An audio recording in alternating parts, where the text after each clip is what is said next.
MBA करेंगे और मस्त मैनेजर बनेंगे।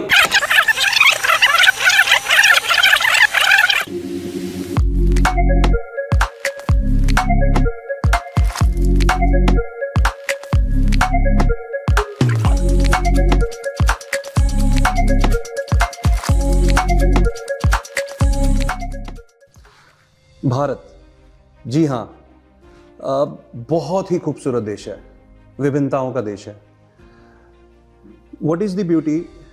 अगर आप 100 किलोमीटर कहीं पे बढ़ते हैं आगे, तो आपको एक नया कल्चर मिलता है, एक नई भाषा मिलती है, एक नया रंग रूप देखने को मिलता है। भारत के जितने भी शहर हैं वो किसी ना किसी चीज़ के लिए फेमस हैं। आज के जो हमारे गेस्ट हैं वो आगरा शहर से आते हैं। आगरा वैसे तो बहुत फेमस है ताजमहल के लिए, लेकिन आगरा किसी और चीज़ के लिए भी फेमस है, जो कि आज हमारे शो के गेस्ट हैं। जब उनसे बात होगी तो डिटेल में चर्चा करेंगे। आगरा शहर से निकलकर 2010 से, या मैं यूं कहूं अपनी जर्नी को 2010 में उन्होंने उसकी शुरुआत करी और एक नए शहर में पहुंचे, और आज 2025, 15 साल का वो लंबा समय तय किया उन्होंने। काफ़ी चीज़ें देखने को मिली होंगी, कुछ अच्छा घटा होगा लाइफ में, कुछ बुरा हुआ होगा, बहुत सारी दिक्कतों का सामना किया होगा, बहुत सारे खुशी के पल आए होंगे। तो इन सभी यादों को समेटे हुए आज हमारे शो पे आ रहे हैं मोहित दीक्षित। मोहित पाजी, बहुत बहुत स्वागत है आपका शो पे। Thank you, Prince. Thank you to GLA for inviting me in this show, and special thanks to Neeraj sir who also visited to my office as well as few days before. क्या बात है। Really thanks to Neeraj sir. Sir आप भी हमसे कई बार मिले हैं और मुलाकातें हो चुकी हैं। बड़े ही दिलचस्प आदमी हो आप। Thank you so much. अरे पाजी, थैंक यू सो मच। मोहित पाजी, मैं थोड़ा जर्नी को समझने की कोशिश कर रहा हूँ आपकी। लंबा समय हो चुका है, 15 साल है। आई नो कि 1 घंटे में हर चीज़ कवर करना थोड़ा मुश्किल रहेगा, लेकिन फिर भी अगर थोड़ा सा अगर आप बताएं हमारे दर्शकों को कि कैसे आप आगरा से मथुरा पहुंचे। वो 2008 का समय होगा। आप पोस्ट ग्रेजुएशन है आपका, वहाँ से आपने मास्टर ऑफ बिजनेस एडमिनिस्ट्रेशन किया। आगरा से मथुरा की जर्नी कैसे रही, और मथुरा से फिर गाड़ी कैसे आगे बढ़ी?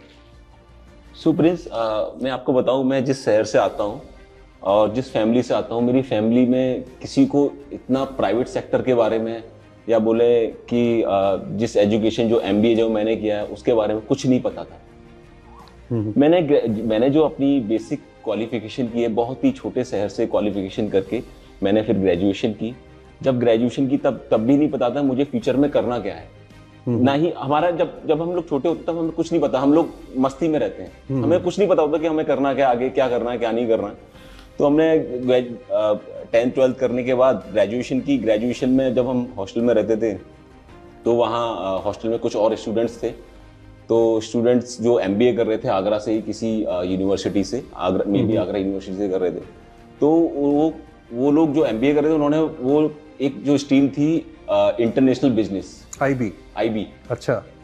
इंटरनेशनल बिजनेस से वो MBA कर रहे थे। अब हम लोग जब उनके साथ बैठते थे तो वो लोग चर्चा करते थे कि हम IB करने के बाद सीधे फॉरेन जाते हैं, या MBA करने के बाद सीधे मैनेजर बनते हैं, कुछ नहीं करना पड़ता। MBA करने के बाद काम नहीं करना पड़ता, सीधे प्राइवेट नौकरी मिलती है और मजे की नौकरी होती है। अच्छा। तो वहीं से वो थॉट प्रोसेस बन के आया मेरा कि MBA करेंगे और मस्त मैनेजर बनेंगे, कुछ नहीं करना पड़ेगा, कुछ नहीं करना पड़ेगा। और पता चला सब उल्टा हो गया।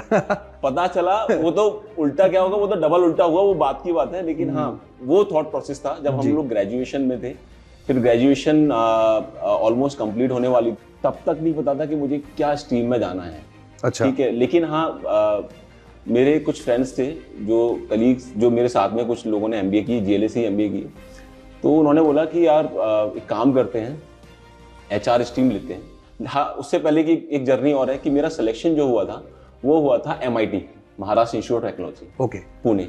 बट मेरे को होम सिकनेस था, मुझे रहना था घर के पास में। घर से दूर नहीं जाना था। घर से दूर नहीं जाना था, घर के पास ही रहना था। तो जीएलए में भी मेरा मैंने एग्जाम दिया था यूपीएससी, जब जीएलए यूनिवर्सिटी नहीं हुआ करता, यूपीटी हुआ करता था। जी जी। तो वहाँ नंबर आ गया, जीएलए मेरा कॉलेज था, जीएलए में मैंने एडमिशन लिया। एडमिशन लेने के बाद उससे पहले जो स्पेशलाइजेशन का डिस्कशन चल रहा था कि एचआर लें क्या लें, तो वो दोस्तों के बोलने से ही कि एचआर लेते हैं क्योंकि मार्केट में घूमना नहीं पड़ेगा। अगर मार्केटिंग सिटिंग जॉब रहेगा, सिटिंग जॉब रहेगा, टारगेट नहीं होंगे, टारगेट नहीं होंगे, सिटिंग जॉब रहेगा। टारगेट आज की प्राइवेट जॉब में हर प्रोफाइल में टारगेट है, ऐसा कहीं कोई भी प्रोफाइल नहीं है जिसमें टारगेट्स नहीं है, लेकिन वो हमें उस वक्त पता नहीं था। उस वक्त पता नहीं था तो हम लोगों ने एचआर ले लिया। कैसी रही पढ़ाई जीएलए में? सर जीएलए में पढ़ाई तो मतलब शरारती थे आप या पढ़ने में कैसे थे? सर मिक्स था, मेरा बिहेवियर मिक्स था। पढ़ाई भी की, उससे पहले पढ़ाई में बहुत सीरियसनेस नहीं था। जब पता चला कि फादर ने इतना पैसा इन्वेस्ट किया है जीएलए, पैसे दिए, फीस भरे, क्योंकि I am not so much strong from the wealth wise. Okay. तो फादर भी कोई बहुत बड़े रिच नहीं थे, पैसा ही इतना सारा पैसा नहीं था, बट उनकी एक ही एक्सपेक्टेशन थी, पढ़ाई करके एक अच्छी नौकरी करें। जी। तो जीएलए में मेरी जर्नी ऐसी रही कि मैं हॉस्टल के लिए पैसे नहीं थे, मैं बाहर ही रहता था नहीं, और फादर से भी वही लिमिटेड पैसा मिलता था। जी जी। और उसी से ही निकालना पड़ता था। जो जहाँ पैसा ज्यादा एक्स्ट्रा खर्च हो गया तो फिर रिक्वेस्ट करके मांगने पड़ते थे घर से पैसे, और वो भी हिसाब देना पड़ता था कि कहाँ खर्चा हुआ। पढ़ाई अच्छी हुई आपकी जीएलए में? पढ़ाई सर मैं एक चीज जरूर बोलूंगा जीएलए के बारे में। उस टाइम पर इतने गेस्ट लेक्चर हुआ करते थे, इतनी प्रैक्टिकल नॉलेज हुआ करती थी, प्रैक्टिकल नॉलेज मिलती थी कि वही हमारे एक नेक्स्ट जो बोलते हैं ना कि डिसाइड करना है कि आगे क्या करना है क्या नहीं करना है, तो वहीं से हमें एक दो मेंटर भी मिले उसी जर्नी से। प्लस जीएलए की एक अच्छी चीज और है, जो इंडस्ट्रियल ट्रेनिंग कराती है, जो साइट पर भेजती है, साइट पर भेजने के बाद दिखाती है कि ऑर्गेनाइजेशन में या प्लांट में या किसी कंपनी में किस टाइप से काम होता है, कैसे कल्चर होता है। वो पहले ही pre going to the organisation या कहीं ज्वाइन करने से पहले ही वो आपको एक्सपीरियंस, थोड़ा सा एक ग्लिम्स और एक आइडिया मिल जाता है। तो वो आइडिया लग गया था कि मैनेजर नहीं बनते। अच्छा, मैनेजर नहीं बनते मैनेजर नहीं बनते, काम करना पड़ेगा। तो जीएलए से मेरा अच्छा एक्सपीरियंस था। फर्स्ट जॉब कहाँ लगी? सर फर्स्ट जॉब से पहले एक और एक्सपीरियंस जरूर मैं शेयर करूंगा आपसे। प्लीज। जीएलए का एक बड़ा अच्छा ही फंक्शन होता है स्पंदन। तो मेरा बड़ा कॉन्फिडेंस बड़ा ही लो था उस टाइम पर कि कैसे परफॉर्म करते हैं, मतलब मैं वोकल हूँ या नहीं, ऑडियंस के सामने बोल पाऊंगा या नहीं बोल पाऊंगा जी। तो मेरे दोस्तों ने मेरे साथ ऐसा किया कि जबरदस्ती मेरा नाम डाल दिया उसमें स्पंदन में। अच्छा। मुझे करना पड़ा। तो मैं तो आपसे रिक्वेस्ट भी कर रहा था last time, I guess you forget, कि मुझे वो वीडियो चाहिए थी स्पंदन में, जो मैंने पार्टिसिपेट किया था 2010 में। मैं कोशिश करूंगा कि बड़ी ही मुश्किल से मैंने वो पार्टिसिपेट किया और इतना अच्छा किया प्रिंस मैंने कि मुझे खुद ही इतना, मेरा कॉन्फिडेंस लेवल वहां से बहुत बढ़िया हुआ। अच्छा। आगे बहुत बढ़िया मेरा कॉन्फिडेंस, आप स्टेज पे आए, स्टेज पर आया मैं और मैंने परफॉर्म किया, पायलट का रोल किया था मैंने, आई स्टिल रिमेम्बर। ओके। और बहुत अच्छा एक्सपीरियंस था। तो वहां से मेरा कॉन्फिडेंस लेवल अप हुआ।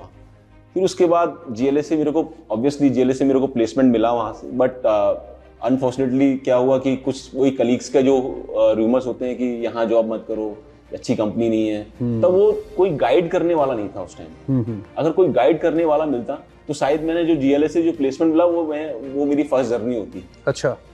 बट मैंने any how I have started like searching job. मुझे 2-3 महीने लगे जॉब सर्च करने में। मेरी पहली जॉब एक छोटी सी कंसल्टेंसी थी। अच्छा। प्रिंस पाजी, अगर मैं उस दिन को याद करता हूँ, आज where I am sitting here right now, तो बहुत बड़ा गया, बहुत बड़ा और बहुत बड़ी जर्नी भी है। मैंने बहुत स्ट्रगल देखा लाइफ में। तो वो जर्नी जब स्टार्ट की थी मैंने, एक छोटी सी कंसल्टेंसी थी। क्या सैलरी था? सर सैलरी आप पूछ रहे हो मेरे से, but I was started with 5000 rupees per month. 5000 रुपए महीने की सैलरी? 5000 रुपए महीने। कभी कभी फादर से पैसे लेना पड़ते थे। टफ मोमेंट रहा होगा? बहुत टफ मोमेंट था। मतलब एक एमबीए करने के बाद अच्छा खासा पैसा भी लगा होगा, और उसके बाद आप घर से जब पैसा मांगना पड़े तो... सर वो एमबीए करने के बाद तो अलग है सर, जो एक्सपेक्टेशन थी मैनेजर बनने वाली वो टूट गई ना। अच्छा। वो थी ना कि एमबीए करने के बाद आपको मैनेजर बनना है। वो तो एक्सपेक्टेशन टूटी और सैलरी भी टूटी। फिर उसके बाद वो ऐसी कंसल्टेंसी में खुद ही आता था सुबह खुद ही झाड़ू लगा के ताला वाला खोलना, वो उस टाइप से मैंने वन मैन हाँ वहां से स्टार्ट किया। फिर एक लड़की और हायर की उन्होंने, डाइवर्सिटी कैंडिडेट थी उस टाइम पर, वो लड़की हायर की उन्होंने, और वो मैं और वो लड़की हम दो स्टार्ट करते थे। सुबह ऑफिस खोलते थे, वही चाय वाला बाहर नीचे। क्या लोकेशन था? मेरा लक्ष्मी नगर था। बट पहला जॉब हमेशा बहुत सबको टफ था, बहुत टफ। याद रहता है हमेशा। वो याद रहता है, बट सीखने को भी मिला बहुत कुछ। देखो क्या होता है प्रिंस, आप जब तक आपका बेस स्ट्रांग नहीं होगा ना, जब हम कोई घर भी बनाते हैं ना, सबसे पहले नींव स्ट्रांग करते हैं। आपका बेस स्ट्रांग नहीं होगा तो आगे आप ऊपर जर्नी आपकी बहुत अच्छी नहीं होगी, आपको कहीं ना कहीं नीचे वापस जाना ही पड़ेगा सीखने के लिए। फिर वो किक कहाँ से मिली जहां से मोहित को लगा कि अब गाड़ी ट्रैक पे आई है? वो क्या था? वो किक प्रिंस इतनी जल्दी नहीं हुआ था स्टार्ट। अच्छा। उसके बाद भी बहुत सारे स्ट्रगल्स। अच्छा जी। मेरे स्ट्रगल्स बहुत रहे लाइफ में। अच्छा। और उसके बाद मेरे को एक छोटा सा एक बीमारी हो गई थी प्रिंस, अल्सर। अच्छा। मेरे को ऑपरेशन बेड रेस्ट बोल दिया था। 2-3 महीने में बेड रेस्ट पर था। 2 महीने बेड रेस्ट पर। जब मैं 2 महीने बाद, ये कब की बात है? ये बात है 2011 और 12 की, 11-12 की बात है। मेरे को जॉब, मैं बेड रेस्ट पे गया, वापस आया जॉब पर। मैंने रिक्वेस्ट की थी बॉस से, बॉस छुट्टी देने को तैयार नहीं था, बट स्टिल मैं फोर्सफुली गया छुट्टी पर और वापस लौट के आया। तो बोला उसने मेरे ऑफिस में एंटर होने के लिए मना कर दिया, बोल दिया कि no you are not continue. ये सारी स्टोरीज ना मैं मतलब कहने के लिए नहीं कह रहा, मैं सच बता रहा हूँ। ये सारी स्टोरीज मैं आजकल ना सोशल मीडिया पे देखता हूँ, पॉडकास्ट में सुनता हूँ लोगों के। मुझे नहीं पता था कि मैं जब कभी मुझे लाइफ में ऐसा मौका मिलेगा किसी का इंटरव्यू लेते हुए और वो ये बात मुझे बोलेंगे, कि मुझे लगा कि ये सब ना लोग ऐसे ही बोल देते हैं फॉर द सेक, बट अब आप बोल रहे हैं तो इट मींस कि मेरा ही नहीं, ये मैंने कई लोगों की जर्नी ऐसी देखी है। लेकिन है, काफी लोगों ने स्ट्रगल किया है और आज जो जहाँ बैठे हैं और जो, तो बॉस ने मना कर दिया? बॉस ने मना कर दिया, बॉस ने मना कर दिया। And what was your reaction? मैंने कहा sir I am okay, I am fine, what is your decision. मैं उस वक्त झगड़ा वगड़ा वाला मेरा बिहेवियर था नहीं। अच्छा। मेरा बड़ा पोलाइट, जो एचआर में चाहिए, पोलाइटनेस, हम्बल, पोलाइटनेस, ऑनेस्टी, ये सब चाहिए एचआर में, वो है मेरे अंदर क्वालिटी। तो आपने वो शुरू से ही है कि ठीक है भैया कोई दिक्कत नहीं। ठीक है सर, कोई दिक्कत नहीं है। फिर उसके बाद मुझे बेड रेस्ट तब भी था, लेकिन मैं जल्दी निकल गया था। लेकिन 2-3 महीने बेड रेस्ट और करके फिर मैंने I started again job. Then I got opportunity in Madhya Pradesh, one of the biggest company. अच्छा। I will not disclose the name of in this form, but yeah role was earlier I was taking the talent acquisition, then I moved to the IR, industrial relations। अच्छा, फिर आप IR में गए? IR में move हुआ, तो वहाँ एक अलग जर्नी थी। अच्छा, वहाँ कितना टाइम निकाला आपने? वहाँ मैंने निकाला 1.5 year। अच्छा, लगभग 1.5 साल। 1.5 year I spent there। कोई वहाँ की एक याद, खट्टी मीठी, कोई भी अच्छी बुरी कुछ याद आ रहा है? वहाँ देखो, IR मुझे लगता है बहुत मुश्किल फील्ड है। मुश्किल फील्ड भी है, ग्राउंड पे बहुत मुश्किल है। आप when you are working into the plant, when you are working into the corporate, both are separate। Okay। Plant के चैलेंजेस अलग हैं और प्लांट में आपको ज्यादातर you have to speak to blue collar employees। Exactly। तो वहाँ पे अब MBA करने के बाद जिसकी एक्सपेक्टेशन मैनेजर बनने की थी, ऑफिस में वहाँ उसको लेबर कैंप में उसको झाड़ू लगवाना पड़ रहा है या नाली साफ करवानी पड़ रही है, उनके कैंप्स देखने पड़ रहे हैं जो लेबर कैंप्स होते, क्योंकि वहाँ लेबर ये नहीं होती थी कि 100 लेबर हो गए, वहाँ हजारों लेबर हुआ करते, 5,000 6,000 लेबर हुआ, क्योंकि वो थर्मल पावर प्लांट। मुझे IR का जब भी किस्सा मैं सुनता हूँ ना, मुझे वो मानेसर का मारुति का किस्सा याद आ जाता है। वही एग्जांपल देने वाला था कि वो HR का जो रोल था, हुआ था ना ऐसा कुछ मानेसर में जो प्लांट में लगा दिया HR को वहाँ, क्योंकि भीड़ का ना कोई नाम नहीं होता। जी जी। जो जब लेबर इकट्ठी होती है ना, तो वहाँ किसने क्या किया, फिर आपकी सगी नहीं है वो, कुछ नहीं पता। तो वो वही था। वहाँ एक इंसिडेंट ऐसा हुआ प्रिंस कि वहाँ क्योंकि छोटे छोटे जो स्ट्राइक हुआ करते थे, वहाँ एक मैनेजर हुआ करते मेरे मुकुंद सिंह, और he is very good guy. अच्छा। बहुत ही जेन्युइन बंदे थे, मुझे बहुत सिखाया उन्होंने, स्पेशली इन IR में। तो वो भी जिस फील्ड से आए थे, वो आए थे माइनिंग सेक्टर से। अच्छा जी। और माइनिंग सेक्टर में लेबर को हैंडल करना is very tough, very difficult. अच्छा तो उस सेक्टर से निकल के उस यहाँ पावर प्लांट में आना और फिर उनसे सीखना एक अलग ही एक्सपोजर था। तो वहाँ IR सीखा, लेबर लॉज सीखे, बहुत सारे लेबर लॉज होते हैं। अभी बहुत सारे अमेंडमेंट्स हो गए हैं। कभी कोई धमकी आई किसी से? बहुत सारी धमकी आई थी वहाँ लोकल कम्युनिटीज से। अच्छा। वहाँ जब IR सीखा मैंने, तो बहुत सारे लॉज होते हैं, CLRA, contract labour evolution act, DOCW act 1996, बहुत सारे एक्ट्स हैं। अच्छा। शॉप एंड एस्टेब्लिश, वो सारे कुछ मैंने उन्हीं से सीखे। अच्छा। बहुत कुछ सीखने को मिला उनसे। उनसे सीखने के बाद वहां पर जो छोटी मोटी स्ट्राइक होते थे वो मुझे ही भेजते थे। अच्छा, क्योंकि तो डर नहीं लगता जब ऐसे? डर क्या था कि जब वो उन्होंने मेरे को एक दो जब इंसिडेंट हुआ तो मेरे को साथ में लेके गए। आपके सामने 500 लोग खड़े हैं और वो स्ट्राइक पे हैं और आपको उनसे काम निकलवाना है। नहीं, मैं बोल रहा हूँ छोटी छोटी स्ट्राइक्स होती, छोटी छोटी। लेट्स से किसी 40 बंदों की स्ट्राइक होती। 40 बंदे? छोटे हैं ये सर, प्लांट बहुत बड़ा था। 40 लोग आपके सामने खड़े हैं और वो बोल रहे हैं हम काम नहीं कर रहे करना है, और उनके साथ सबसे चीजें कॉन्फिडेंसली बोलना। और जो बोलना है ना, क्या होता है लेबर को, जो आप कमिटमेंट देते हो ना, आप झूठा कमिटमेंट नहीं दे सकते। गाली गलौज चलती है?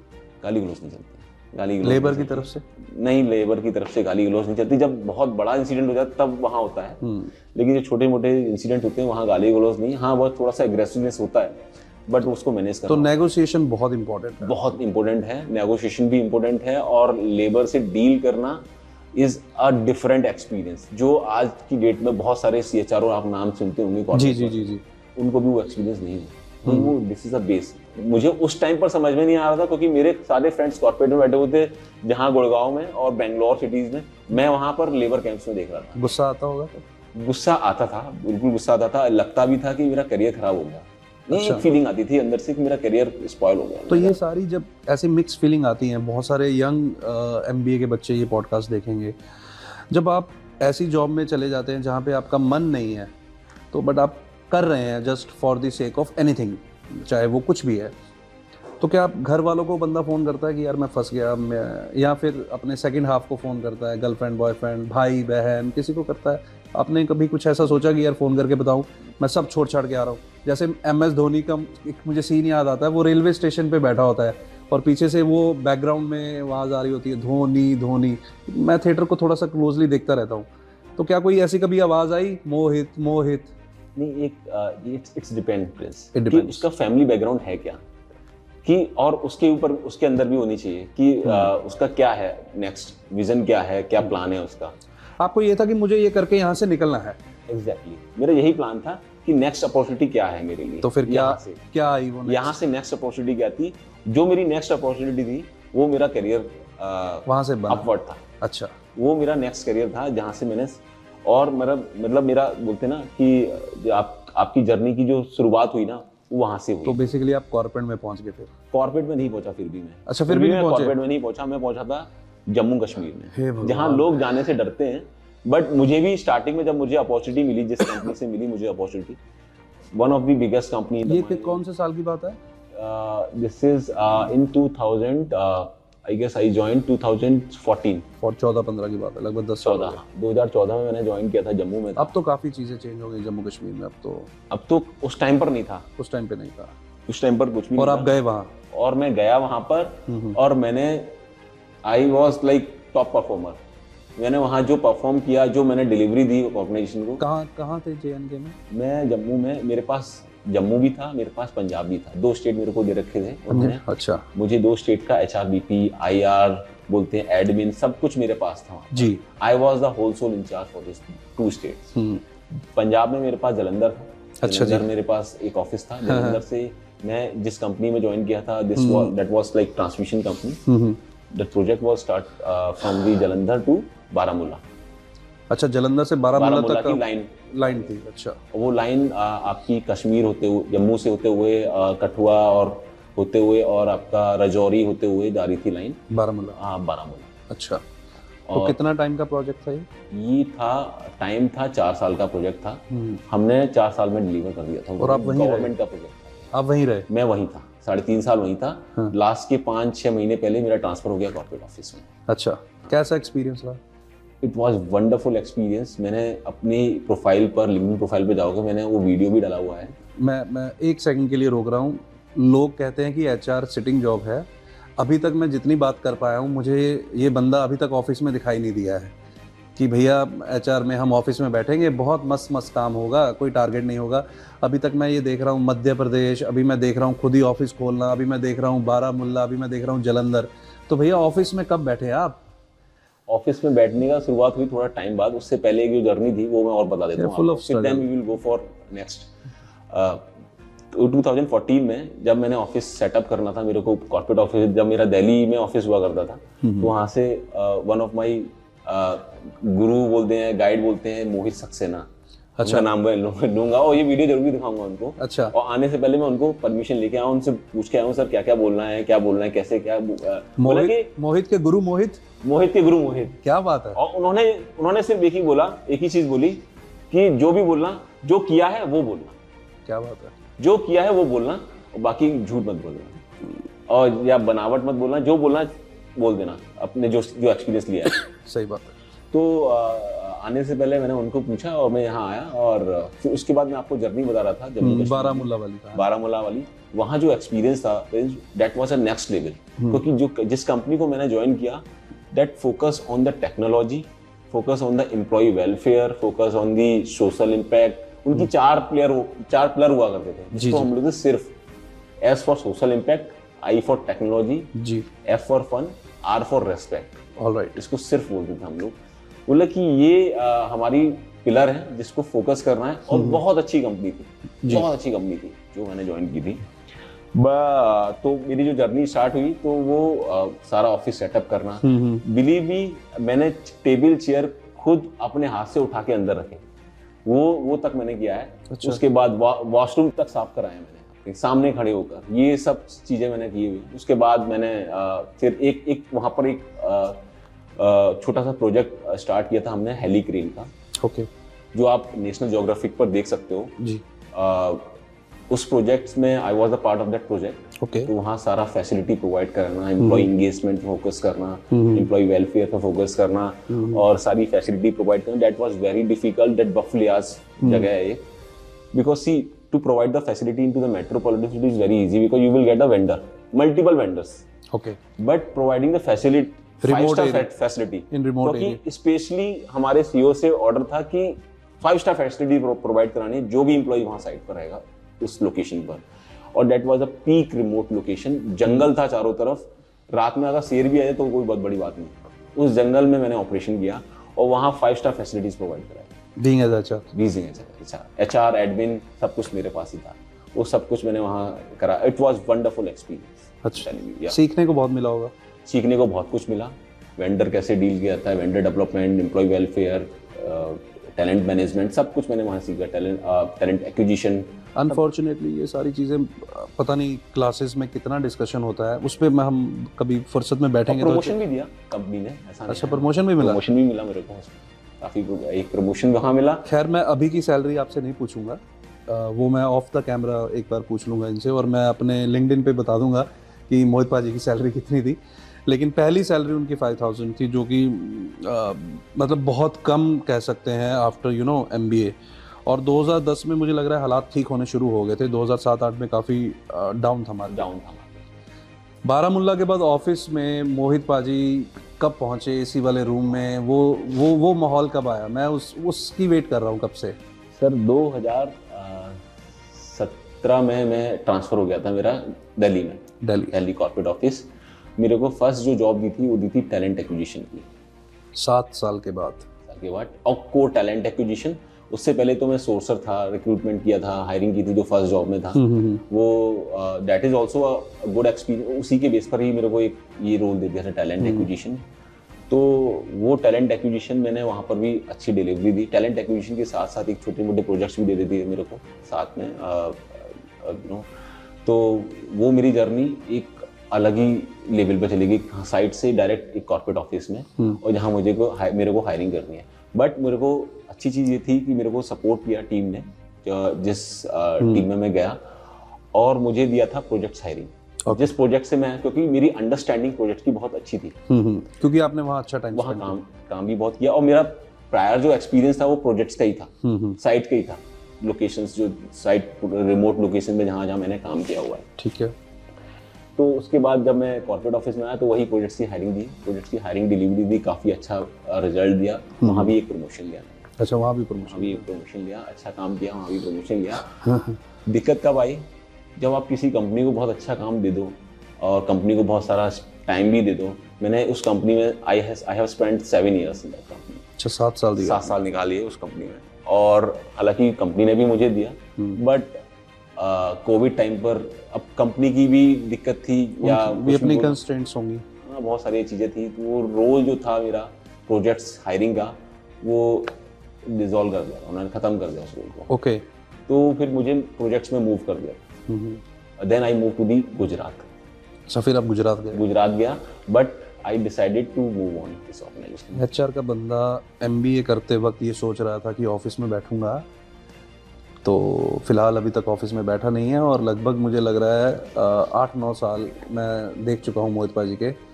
तो आज के जो एमबीए एचआर करने वाले लोग हैं, तो जो ये सोच रहे हैं कि ऑफिस में ही बैठेंगे, तो मुझे नहीं पता कि वो कैसे मैनेज करेंगे। लेकिन फिलहाल सर एक चीज़ है, अगर आपका बेसिक स्ट्रांग है ना, मेरा वहाँ से बेसिक स्ट्रांग होता गया।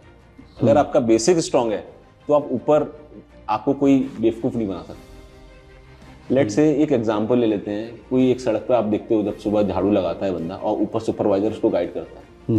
मुझे नहीं पता सुपरवाइजर कैसे पहुंचा है, अगर उसको पता है, अब वो झाड़ू लगाने वाला जब वो सुपरवाइजर बन जाएगा ना, तो वो अच्छे से क्लीन करा लेगा नीचे का। क्यों? क्योंकि उसको पता है कहाँ कितनी झाड़ू लगानी है, कहाँ कितनी नाली साफ करनी है। This is the way. तो बेसिक स्ट्रांग होना बहुत जरूरी है। ये मैं आज बच्चों को भी बोलता हूँ। आज अभी जब आप आने से पहले इस शो में मैं बच्चों से भी मिला, तो मैं उनको यही बोला कि develop your skills, focus on your learning. जितना फोकस करोगे स्किल्स डेवलपमेंट में, जितना फोकस करोगे लर्निंग में, जितना, और वो मत सोचो कि स्टार्टिंग में कि आपको सीधे मैनेजर बनना है या हाई सैलरी चाहिए। आप ये करोगे अपने आप मिल जाएगी, पता नहीं चलेगा कब आपकी सैलरी अच्छी है।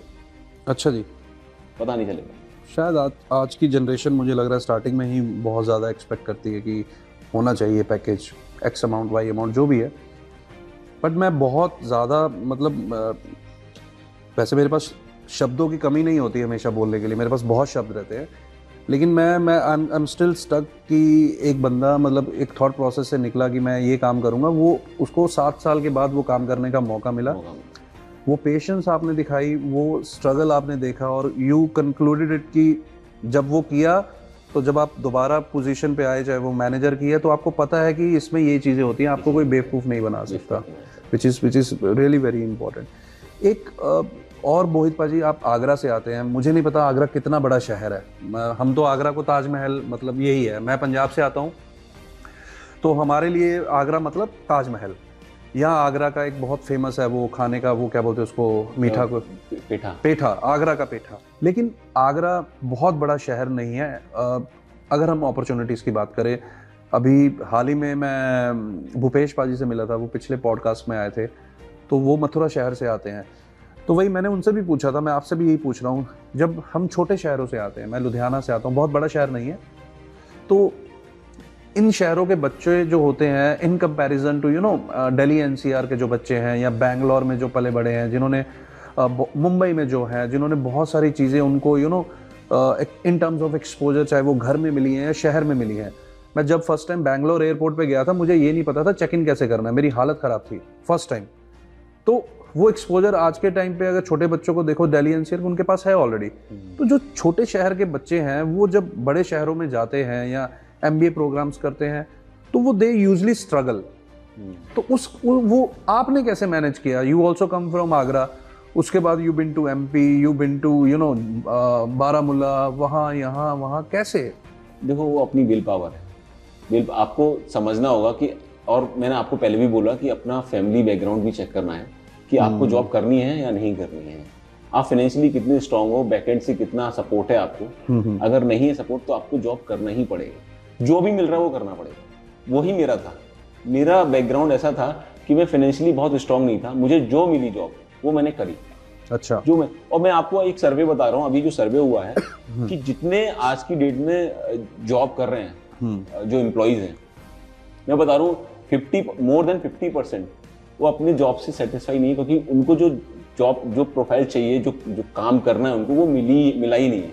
वो बिगिनिंग से ही नहीं मिला उनको। क्यों? क्योंकि जैसे मुझे थिएटर करना था, अब मैंने थिएटर तो किया नहीं, अब मैं टीचिंग में हूँ, मैंने लगभग 17 साल से टीचिंग करी है, लेकिन उस थिएटर को मैंने अपनी टीचिंग में यूज़ किया just to satisfy myself. When I teach I use that theatrical method while teaching in the class. तो ये बात आपकी सही है, बहुत सारे लोगों को वो जो उनका पैशन है और जो जॉब कर रहे हैं उसमें देयर इज अ डिफरेंस। तो उस केस में फिर कैसे मैनेज होता है? देखो, उस केस में करना ही पड़ता है आपको जॉब, अपना इंटरेस्ट दिखाना ही पड़ेगा, और then you start love your jobs. फिर वो अल्टीमेटली प्यार होना शुरू हो जाता है। वो मैच्योरिटी आ जाती है, धीरे धीरे आपको समझना होता है और समझ भी जाते हो। जब आपको एक्सपीरियंस हो जाता है, जब आपको एक्सपोजर हो जाता है, फिर आप उसमें you have melt actually in that role, तो फिर आप कॉन्फिडेंस भी बढ़ जाता है। अभी करंट प्रोफाइल में आप खुश हैं? अभी आप इंफ्राविजन में हैं, बहुत ही शानदार कंपनी है, मैंने देखा। थोड़ा एक कट शॉर्ट में थोड़ा बता दें, मैं तो बहुत फैन हूँ इस कंपनी का। देखो इस कंपनी का ना, मैं एक ही चीज बोलूंगा, इस कंपनी का कोई कॉम्पिटिटर नहीं है इंटायर वर्ल्ड। जिस कंपनी में काम, बहुत बड़ी बात बोल रहे हैं आप। हाँ, पूरे वर्ल्ड में जो हम लोग काम कर रहे हैं, कोई कंपनी काम नहीं करती है। पता लगे इस पॉडकास्ट के बाद कोई कॉम्पिटिटर खड़ा हो जाए। ऐसा तो नहीं? तो इस कंपनी का कोई कॉम्पिटिटर नहीं है। और गुड थिंग इज दैट कि कल्चर बहुत अच्छा है, बहुत सपोर्ट करते हैं। ठीक है, this is one of the Australian company. अच्छा, ऑस्ट्रेलियन कंपनी है? ऑस्ट्रेलियन कंपनी है। हमारा प्रेजेंस जो है वो अभी यूएस में है, कनाडा में है और इंडिया में है। बहुत बढ़िया। और जो हमारा जो काम है, मैं बहुत ही शॉर्ट में बता देता हूँ। जो ट्रांसमिशन होती है, हाई टेंशन जो तार होते हैं, जो 765 400 kV लाइन जो होती है, आपने देखा होगा, इलेक्ट्रिसिटी वाली जो लाइन होती है, उसमें जो टेक्नोलॉजी यूज होती है, जो उसमें भी 3 फेजेस होते हैं। एक होता है फाउंडेशन, स्ट्रिंगिंग और इरेक्शन। ओके। तो जो फाउंडेशन होता है आपका नीचे जो सिविल का वर्क होता है जी, और इरेक्शन होता है जो आपका टावर खड़ा किया, स्ट्रिंगिंग होता है जो आपने तार डाला, जो वायर डली। तो स्ट्रिंग में भी एक इंजीनियरिंग होती है, जिसमें तार को हम लोग कंडक्टर बोलते हैं, जो इतना मोटा होता है, काफी हैवी होता है वो। उसको ड्रोन तो नहीं उड़ा पाएगा। अच्छा, ड्रोन नहीं उड़ा पाएगा उसको। तो हम लोग एक ड्रोन कंपनी है जिसमें हम लोग स्टील वायर डालते हैं, जिससे वो कंडक्टर पुल करते हैं। अच्छा जी। वो स्टील वायर डालने के लिए भी ना, उसमें भी एक बहुत टाइम लगता है।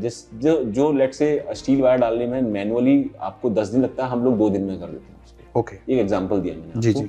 और उस 2 दिन जो 10 दिन में लगते हैं, उसमें भी आपकी बहुत सारी मैन पावर लगती है, बहुत सारा पैसा लगता है, टाइम कंज्यूमिंग, इन्वायरमेंट, क्योंकि हम लोग डिकार्बोनाइजेशन पे फोकस कर रहे हैं, हम लोग इन्वायरमेंट फ्रेंडली टेक्नोलॉजी जो हम लोग लेकर आए हैं, क्योंकि हम लोग ट्री कटिंग नहीं करते हैं। नीचे जो झाड़ियां होती हैं उनको कटिंग नहीं करते हैं। जो फार्मर्स होते हैं, उनकी लैंड पर जो उन्होंने फार्म की हुई है वो उनका सेव हो जाता है। तो बहुत सारी चीजें हैं, इसकी फायदे हैं।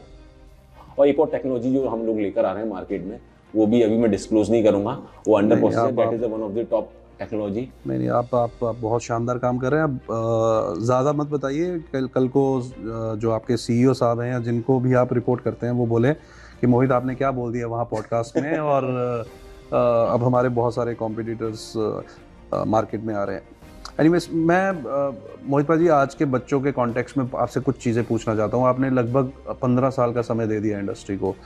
आप लगता नहीं कि आप 15 साल से आप इंडस्ट्री में हैं, क्योंकि आपने बहुत ज़बरदस्त मेंटेन किया हुआ है। बच्चों के मन में बहुत सारी चीज़ें चलती हैं जब वो MBA करके निकलते हैं। सबसे पहला तो सवाल यही होता है, master of business administration means doing something in business, but most of the students they go for job. तो बिजनेस वर्सेस जॉब, ये सबसे पहला क्वेश्चन है। इस गुत्थी को कैसे सुलझाएं कि क्या करें, जॉब करें या बिजनेस करें? देखो, हर किसी का अपना अपना वो होता है थॉट प्रोसेस। मेरा क्या है, मुझे भी बिजनेस करना था। मैं शुरू से ही सोचा था कुछ बिजनेस करने का मौका मिले तो जरूर करूंगा मैं बिजनेस। बट क्या होता है ना कि अगर आपको एक्सपीरियंस नहीं है, वो तो कुछ लोग होते हैं जो बिना एक्सपीरियंस लेके कर लेते हैं और वो बाई लक हो जाता है। लेकिन मेरा मानना यह है कि पहले एक छोटा सा जॉब करके देखो, एक्सपीरियंस लो कि कैसे ऑर्गेनाइजेशन रन होती है। अगर वो लेके आपने अगर बिजनेस सेटअप किया तो आप बहुत कर पहले भी लोगे, लेकिन बहुत अच्छा कर पाओगे। तो मेरा यही है कि आजकल के स्टूडेंट्स को कि सबसे पहले आप अपना फैमिली बैकग्राउंड देखो।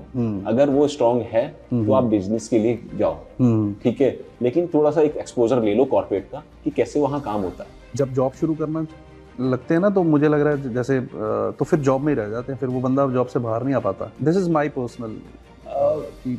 आपने सही बोला, लेकिन अच्छी खासी सैलरी आ रही है, अब छोड़ो यार, क्या दिक्कत है। नहीं, कुछ लोग ऐसे होते हैं जो सोचते हैं कि नहीं, अब बिजनेस जॉब करने के बाद भी अब उनके आ जाता है ना माइंड में कि नहीं, यहाँ तो हम लोग किसी की गुलामी कर रहे हैं। अच्छा, वो थॉट प्रोसेस होता है, मैंने बहुत सारे देखे हैं। बोला अपना बिजनेस होता है, बट वो बिजनेस ना जो आप करोगे ना, वो छोटे मोटे लाला टाइप के बिजनेस नहीं करना। बिजनेस करना तो अच्छा स्टार्टअप करो, अच्छा नेक्स्ट लेवल पर लेकर जाओ आप, लेकिन उसके लिए आपको पहले एक्सपोजर लो। पर आजकल तो स्टार्टअप का कल्चर आ गया, आपके टाइम पे तो नहीं होता होगा। हमारे टाइम पर नहीं था वो। स्टार्टअप का कल्चर, लेकिन अच्छा है वो। अगर होता तो गवर्नमेंट सपोर्ट अगर होता तो क्या मोहित जी इस समय बिजनेस में होते? शायद, अगर होता शायद, बट मैं श्योरिटी नहीं हूँ क्योंकि मेरा फैमिली बैकग्राउंड बहुत स्ट्रॉन्ग नहीं था।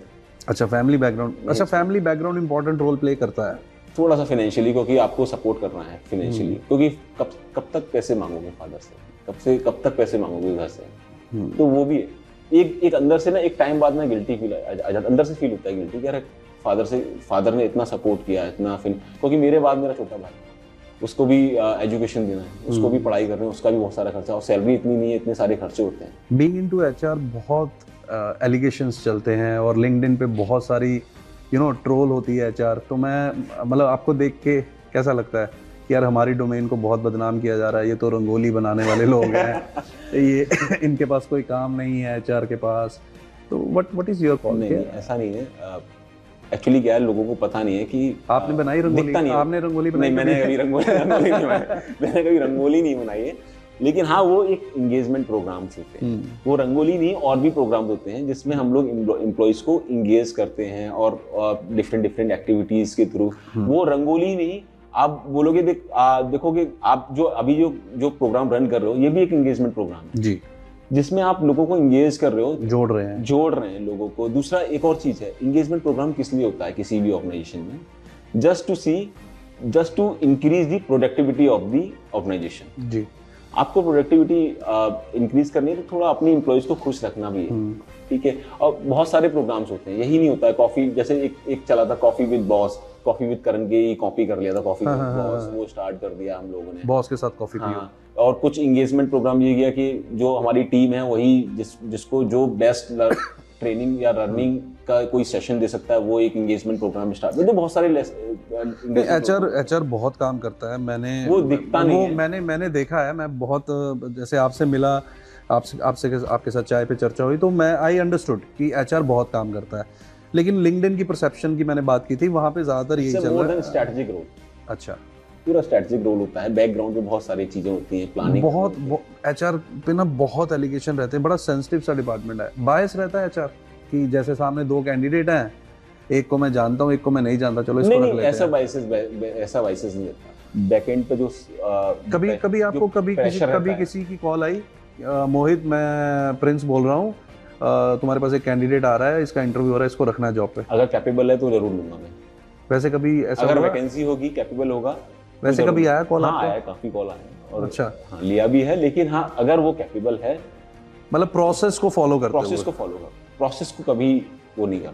तो ऐसा नहीं कि किसी का फोन आया और आपने बोला कि ठीक है चलो काम हो जाएगा? नहीं, वो देखो एक चीज होती है कि अगर आपके पास कोई पोजीशन है, ठीक है, और आपने कोई कैंडिडेट रेफर किया है, अगर मेरे पास वो वैकेंसी है और वो कैंडिडेट उस फिट हो रहा है उस रोल के लिए, तो मैं ले लूंगा उसको। उसमें मेरा भी कॉस्ट सेविंग होती है, क्योंकि मैं अगर किसी बंदे को बाहर से लेकर आऊंगा, मुझे तो आपसे ही फीडबैक मिल जाएगा जी, है ना। अगर मैं बाहर से बंदा लेकर आऊंगा, कंसल्टेंसी का फीस दूंगा, उसको आने जाने का, इंटरव्यू का जो खर्चा होता है वो देना पड़ेगा, तो बहुत सारी चीजें होती है, वो मेरा कॉस्ट सेविंग होती है, कहीं ना कहीं मैं कंपनी का कॉस्ट सेविंग करूंगा। अच्छा, जैसे बहुत सारे कैंडिडेट्स को आपने हायर किया होगा, आपके बहुत एक्सपीरियंसेस रहे होंगे, एक क्वेश्चन हमेशा मेरे दिमाग में घूमता रहता है, जब आपने कैंडिडेट को सेलेक्ट कर लिया, ऑफर रिलीज कर दिया, आज उसकी ज्वाइनिंग डेट है, आज सुबह उसका फोन आता है कि आज मैं नहीं आ रहा, ये तो पहला वर्ड क्या आता दिमाग में, सच बताना? गुस्सा तो बहुत आता है, मन तो करता है उसको। अभी पॉडकास्ट की स्टार्टिंग में आपने कहा था कि मेरे में बहुत पेशेंस है, मन तो करता है, नहीं पेशेंस है, अगर सामने होता तो मैं उसको ये नहीं करता कि ना कि हाँ कि थप्पड़ मार दिया, लेकिन हाँ गुस्सा बहुत आता है, लेकिन उसको कंट्रोल करना, वही तो वही कला है, वही क्वालिटी है, वही क्वालिटी होनी चाहिए। हुआ कभी ऐसा? बहुत बार हुआ है, ये तो हमारा टीए तो मैंने काफी टाइम काफी कर जाते हैं लोग, डिच बहुत करते हैं, ये एक ही नहीं, बहुत करते हैं।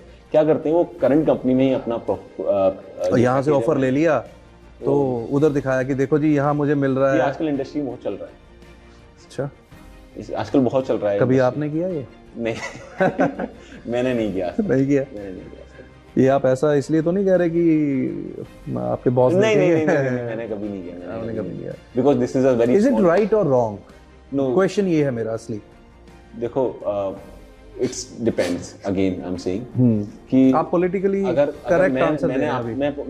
मैं पॉलिटिकली नहीं, मैं आपको एकदम सही सिचुएशन बताता हूँ। आपने नेगोशिएशन के टाइम से मैंने बोला आपको मुझे 10 लाख रुपए चाहिए, ठीक है, आपने प्रोफाइल बताई, सब कुछ ठीक है, ठीक, आपने बोला नहीं मैं 9 ही दे पाऊंगा।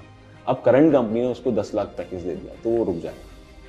अगर आपने 10 दिया, अगर वो होगा उसके तो वो पहले क्यों नहीं गया अपनी कंपनी के पास कि मैं मेरा सैलरी बढ़ा दो आप? तब एचआर को समझ में नहीं आती ना, या आप बिजनेस, भी तो एचआर है। वो लोग बिजनेस को समझ, एचआर क्या करता है, बिजनेस के पास जाता है, बिजनेस से डिस्कस करता है, तब बिजनेस को समझ में नहीं आती उस चीज को। जब वो आपसे बोलने आ रहा है कि मेरा 2 लाख बढ़ाओ, तब आप बढ़ाते नहीं, फिर हम लोग, फिर वो चला जाता है, फिर आप 10 लाख पे नया ले लेते हो। फिर हम लोग क्या करते हैं, बिजनेस के पास जाते हैं, क्योंकि HR is depend on the total on the business, क्योंकि उसका भी बजट। पर देखिए, लोगों को ये लगता है कि एचआर खुद की कॉल लेता है, कि भैया एचआर खुद की कॉल नहीं है, एचआर भी किसी से कॉल लेता है। सो ये परसेप्शन आप प्लीज हटाइए कि मुझे एचआर ने नहीं दिया, एचआर का रोल ऐसा नहीं है। तो एचआर भी पूछता है, एचआर भी पूछता है, सारा कॉल जो होता है वो, सारा कॉल नहीं बोलूंगा, हाँ कुछ कॉल ऐसे होते हैं जो एचआर लेते हैं, लेकिन मोस्टली कॉल बिजनेस का ही होता है, बिजनेस की हायरिंग। कभी फंसे आप इस चक्कर में? फंसा तो हूँ, एक हायरिंग ऐसी हुई थी जहाँ मैं बहुत गंदा फंसा था, और बड़ा ही मुश्किल था उस चीज को निकालना, क्योंकि देखो कभी कोई बंदा आप हायर करते हो ना, किसी कैंडिडेट को हायर करते हो किसी ऑपरेशन, उसका बैकग्राउंड वेरिफिकेशन होता है जी, जिसके अच्छा वो आपने मुझे बताया था कुछ रेड ग्रीन, वो क्या था? रेड ग्रीन ऑरेंज येलो, ये सब कोडिंग कर रखी है आपने? सब कोडिंग होती है। रेड मतलब ग्रीन मतलब सब कुछ ओके है। बैकग्राउंड वेरिफिकेशन जो होता है ना, उसमें क्या पूछते हैं आप? नहीं, background verification is basically doing the third party agency. Third party agency करती है, एजेंसी हम लोग हायर करते हैं। वो क्या करते हैं, जैसे आपका कॉलेज में, जैसे मैंने MBA किया आपके कॉलेज से, तो वो एजेंसी क्या करेगी, वो GLA के पास जाएगी, जो चेक करने के लिए भेजेगी आपके पास कि वो जेन्युइन है या नहीं है। अच्छा, ऐसे ही क्रिमिनल बैकग्राउंड चेक करेगी, उनके कोर्ट के पोर्टल्स होते हैं। समझ गया, मैं समझ गया। तो कोर्ट के पोर्टल से अपने बैकग्राउंड, आपका क्रिमिनल बैकग्राउंड। आपकी करंट कंपनी को भी कॉल करते हैं? करंट कंपनी को करते हैं, लेकिन once the candidate has join, उसके बाद करते हैं। जब ज्वाइन ही कर लिया फिर क्या? उसके बाद इसलिए चेक नहीं, उसको फायर भी करते हैं। ऐसा हुआ है, अगर फर्स्ट डॉक्यूमेंट दिए उन्होंने, गलत डॉक्यूमेंट दिए, तो उसको फायर भी करते हैं। क्योंकि और ये हुआ है, मेरा ही एक कैंडिडेट में, आई will not disclose the name, जो बहुत सीनियर बंदा था, who came from the Dubai to India, उसने फर्स्ट डॉक्यूमेंट दिए, और after joining, I guess after 2 month, 2 महीने बाद जब उसका वेरिफिकेशन पास नहीं हो पाया, पास नहीं, जब रेड आया, पता चला कि उसने सैलरी फर्स्ट दी, सैलरी की थोड़ा सा अमाउंट बढ़ा रखा होगा, अमाउंट बढ़ा,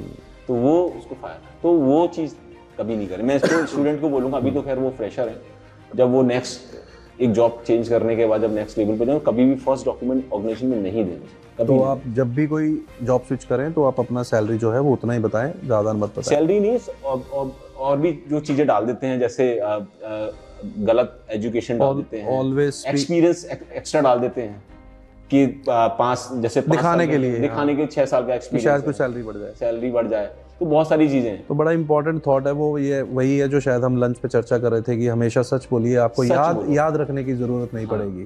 तो वो चीज है। दूसरा एक और चीज जब हम लोग कैंडिडेट हायर करते हैं, एक और चीज होती है वो रेफरेंस चेक।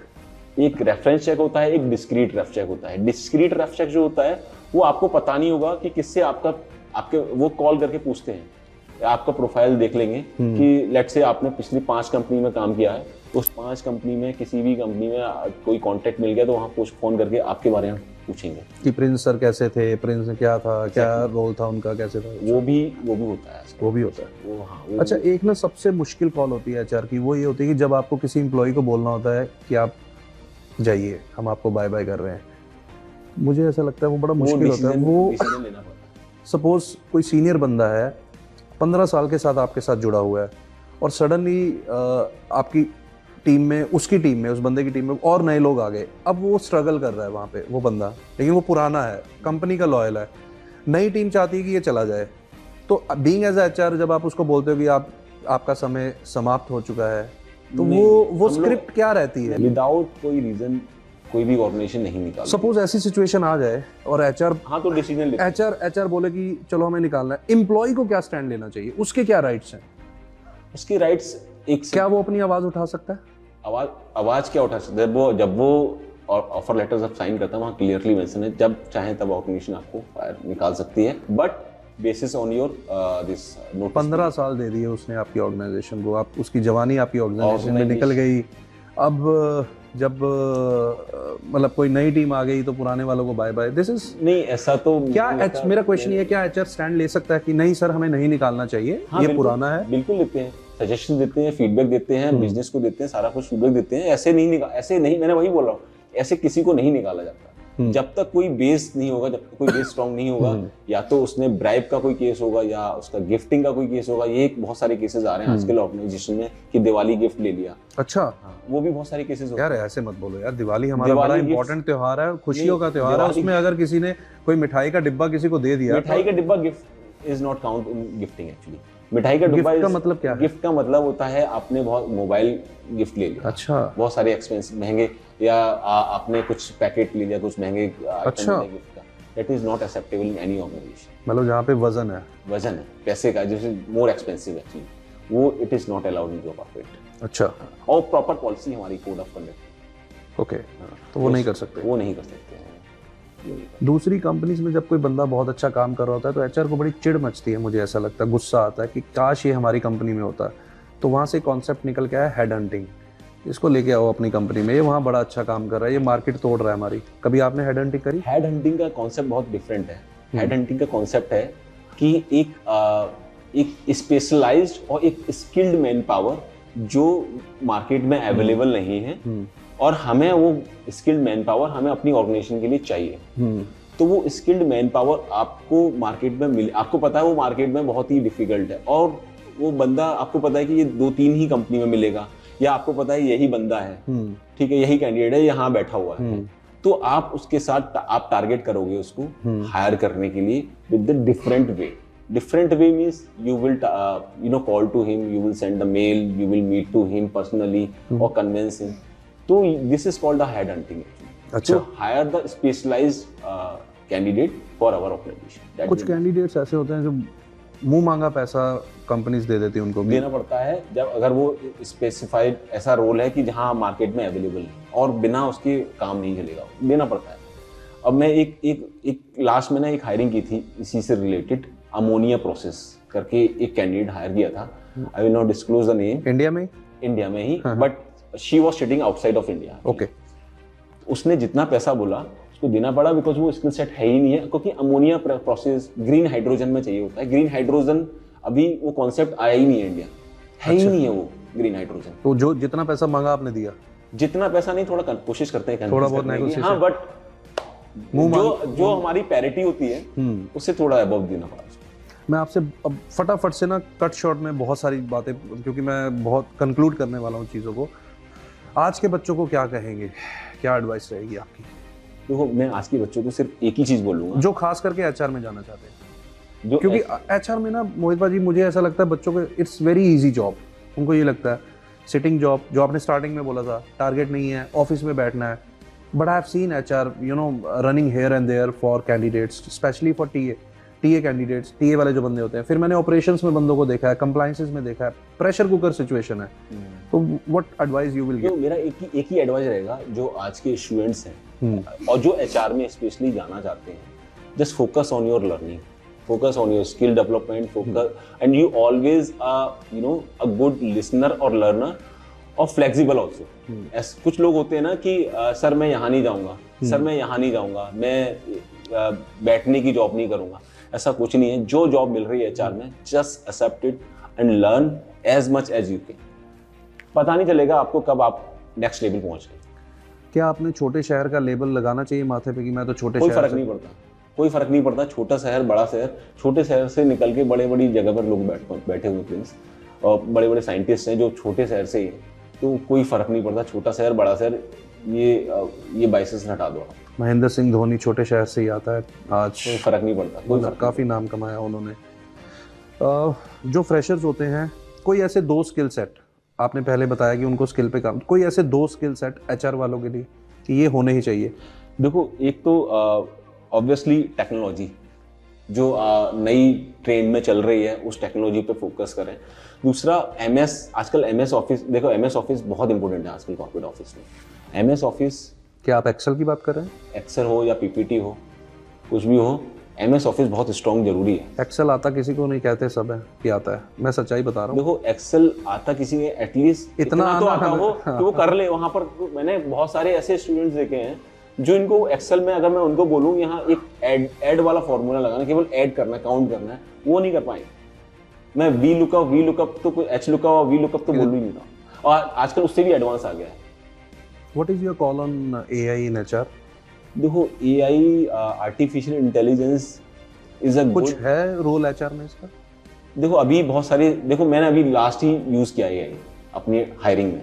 अच्छा। हाँ, मैंने एआई यूज किया हुआ है। एआई बोलने के लिए देखो बोलने के लिए बोलते हैं कि हाँ होता है, इम्प्लीमेंट भी कर रहे हैं, practically is little bit difficult, but हाँ अभी इस पे काम चल रहा है, लेकिन बहुत अच्छी चीज है।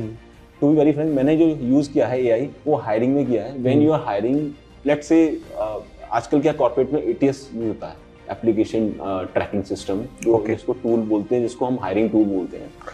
उस टूल पे क्या होता है, that is a link with the naukri.com और जो भी, अच्छा, जो भी हाँ, जो पोर्टल्स के साथ पोर्टल्स के साथ लिंक्ड होता है जी। जब आप कोई पोस्टिंग करते हो ना, आपने बहुत सारी जॉब पोजीशंस देखी होंगी, लिंक्डइन पर देखी होंगी। देखता हूँ, मैं देखता हूँ। जब आप लिंक्डइन पे अप्लाई करते हो, कुछ तो डायरेक्ट हो जाती है, कुछ डायरेक्ट वेबसाइट पे पहुंच जाती है। वो क्यों?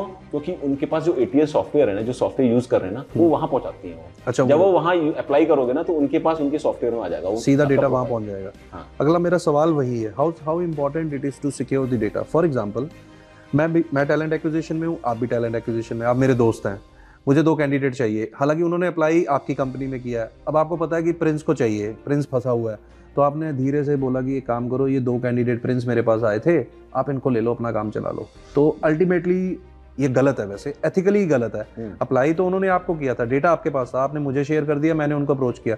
क्या एचआर ऐसा करता है? देखो मैंने तो नहीं किया, मैं आपको इस बारे में बोल देता हूं, मैंने कभी नहीं किया ऐसा। नहीं, व्हाट इज मतलब देखिए इंडस्ट्री में आप रह रहे हैं, तो आपको तो पता है ना। देखो रेफरेंस देते हैं, काफी लोग देते हैं। अच्छा, इसको आपने रेफरेंस का नाम दे दिया है, ये रेफरेंस अच्छा है, ये अच्छा था। कोई रेफरेंस है आपके पास या कोई कैंडिडेट है, हमारे ही काफी ग्रुप्स बने हुए हैं। आप अगर बोलोगे व्हाट्सएप पर ही मेरे काफी ग्रुप बने हुए हैं एचआर के ही, और बहुत सारे ग्रुप्स में अभी ऐड हूँ, तो जहाँ हम लोग प्रोफाइल शेयर करते रहते हैं। क्या ये सही है? हाँ, देखो अगर किसी जो जॉब नहीं कर रहा, उसको जो नीडी है, उसको अगर जॉब मिल रही है, तो क्या प्रॉब्लम है? कोई और कुछ डेटा का कुछ मिसयूज हुआ तो? देखो डेटा किसी लड़की का सीवी 10 जगह पहुंच गया, उसको कॉल्स आ रही हैं, आप नहीं, ये सही है? उसको कॉल्स जॉब के लिए आ रही है ना, सीवी तो किसी के पास, उसके पास भी होगा जो हायरिंग करता है, उसके पास भी 10 लड़कियों का सीवी होगा। ऐसा कुछ वो नहीं होता कि वो फोन कर देगा, या तो वो तो सी विल टेक एक्शन। अगर मोहित एचआर में नहीं होते आज, तो किस में होते? मेरा खुद का बिजनेस होता, और that is I can see to me in next 5 year I will definitely open my own company. अच्छा, आप और मेरा प्लान है, ऑलरेडी स्टार्ट हो चुका है। डोंट टेल मी कि आप भी ड्रोन में कुछ करने वाले हैं। वो आप लेटर ऑन बताएंगे, पॉडकास्ट पे नहीं बताना चाहेंगे? हाँ। नहीं, मैं उसमें मैं जाना भी नहीं चाहूँगा, लेकिन मैं आप एडवांस में आपको बधाई देना चाहूँगा उसकी, अगर आप उसकी तरफ जा रहे हैं। मोहित भाई, 2025 में बैठे हैं, 5 साल, वैसे तो 1 मिनट का नहीं पता आने वाले टाइम में क्या होने वाला है। कैसे देखते हैं एचआर का फ्यूचर आने वाले 5 सालों में? देखो 5 या 10 सालों में? देखो फ्यूचर बहुत अच्छा है, बहुत सारे एआई टूल्स आ रहे हैं एचआर के। अगर आप उस टूल्स को लर्न कर रहे हो, आप सीख रहे हो। एचआर एनालिटिक्स की बहुत बात हो रही है आजकल, डैशबोर्ड की बहुत बात हो रही है। क्योंकि क्या होता है ना, जब कंपनी को ग्रो करना होता है ना, उनको डेटा चाहिए होता है, मार्केट में चल क्या रहा है, किस टाइप का डेटा चल रहा है। आप ना बहुत सारी केस स्टडीज पढ़ना। मैं एक एग्जांपल दे रहा हूँ, एक यूट्यूब पर एक वो है जिसको मैं फॉलो करता हूँ, राहुल मलोडिया और मलोड ऐसे कुछ करके नाम है। जब आप सर्च कर, मैं आपको लिंक भेज दूंगा, आप उसकी केस स्टडीज देखना। वो केस स्टडीज ना जो बताता है ना, आप उस केस स्टडीज को देखना, आप you will learn lot of things. उसने एक केस स्टडीज दी, मान्यवर मोहे, जो आपने देखा होगा, जो कुर्ते पजामे वो आजकल ब्रांड है। उसने एआई जो आप बोल रहे हैं ना, एनालिटिक्स वाला, वो एनालिटिक्स से ही उसने अपनी कंपनी इतनी बड़ी खड़ी की। आप वो जरूर देखना, मैं आपको जरूर शेयर करूंगा आफ्टर दिस सेशन। तो एनालिटिक्स वाला रोल ना बहुत इंपॉर्टेंट है किसी भी ऑपरेशन। जब तक डेटा नहीं होगा कंपनी के पास में, तब तक वो ग्रो नहीं करता। लड़के कैसे सरवाइव करें एचआर में? मोस्टली एचआर में ये कहा जाता है कि ये गर्ल्स का डोमेन है। नहीं, ऐसा कुछ नहीं है। गर्ल्स का डोमेन है। और बहुत सारी प्रोफाइल्स होती हैं जो जहाँ एचआर, जहाँ गर्ल्स, जैसे लेट्स से लड़कियों का इंटरेस्ट नहीं होता कंप्लायंसेस में। मैंने बहुत सारी लड़कियां देखी हैं कि उनका इंटरेस्ट नहीं होता। बहुत सारी होती हैं जिनका इंटरेस्ट होता है। प्लांट में जा सकते हैं, मैन्युफैक्चरिंग प्लांट्स में बहुत सारे रोल्स होते हैं, आईआर होता है और एंगेजमेंट, ट्रेनिंग, डेवलपमेंट, बहुत सारे प्रोग्राम होते हैं। क्या मोहित आने वाले टाइम में हमें प्रोफेसर बनते हुए दिखाई देंगे?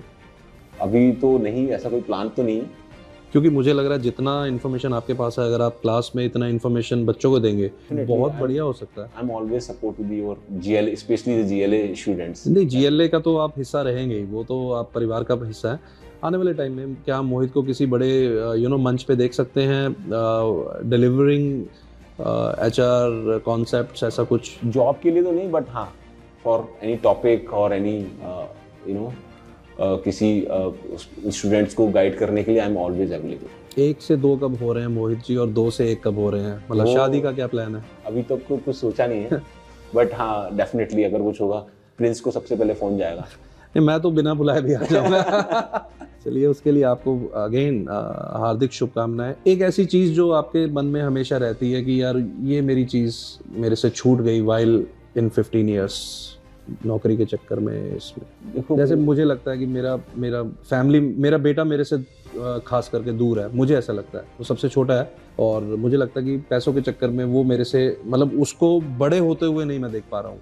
दिस इज माई, एक होता ना दिमाग में चलता है, तो ऐसी कोई चीज़ आपके दिमाग में? मेरे को जाना था क्रिकेट, मुझे क्रिकेट का बड़ा शौक है, बट मेरा वो ड्रीम रह गया। मैं बहुत अच्छा प्लेयर था और इवन बॉलिंग तो नहीं, बैट्समैन था, बहुत अच्छा बैट्समैन था, बट वो मेरा मिसिंग था। वो मुझे बड़ा वो रहता आज भी कि अगर मैं थोड़ा सा कोशिश करता तो शायद मैं अच्छा प्लेयर होता। 10 साल के बाद अगर बिजनेस नहीं स्टार्ट हुआ तो मोहित क्या होंगे? कंटिन्यू जॉब करेंगे, जॉब करूँगा। कोई ड्रीम प्रोफाइल? नहीं, यही जो चल रही है एचआर, इट्स माय गोल। अभी जो roles heading India, wonderful profile है। मैं इंडिया में रह के ही काम करेंगे या बाहर जाने का भी मन है? बाहर जाने का मन नहीं है, इंडिया ही रह के करूँगा। बट हाँ ट्रैवल, जैसे मेरा रिसेंटली अब कुछ टाइम बाद ट्रैवल है मेरा, बट इंडिया नहीं छोड़ूंगा। इंडिया नहीं छोड़ेंगे, बहुत ही शानदार। तो मोहित पाजी, आज बहुत बातों पे चर्चा हुई और एक भ्रम मेरा भी टूटा आज की जो एचआर की जॉब है वो सिटिंग नहीं है। स्टार्टिंग के 15 मिनट में ही मुझे बहुत क्लियर हो गया था कि जो लोग ये कहते हैं कि ऑफिस में बैठेंगे, ये करेंगे, वो करेंगे, आगरा से निकल करके मथुरा से फिर एमपी भी जाना, जलंधर जाना, बारामूला, गुजरात भी जाना, जम्मू कश्मीर, वही बारामूला, और वो सारा करके फिर आप 7-8 साल के बाद कॉर्पोरेट में आए और वो सारा स्ट्रगल, ऑफिस पॉलिटिक्स पे आपने बहुत बारीकियों से बताया, स्किल सेट पे चर्चा हुई और दिल से हमारी दुआ है कि आने वाले टाइम में जो भी आपके ड्रीम्स हैं वो पूरे हों। Thank you. कभी भी आपको कहीं पे भी लगे कि आपको हमसे कोई मदद चाहिए, जीएलए परिवार से कोई मदद चाहिए, हमारी बाहें हमेशा आपके लिए खुली हैं। Thank you so much and God bless.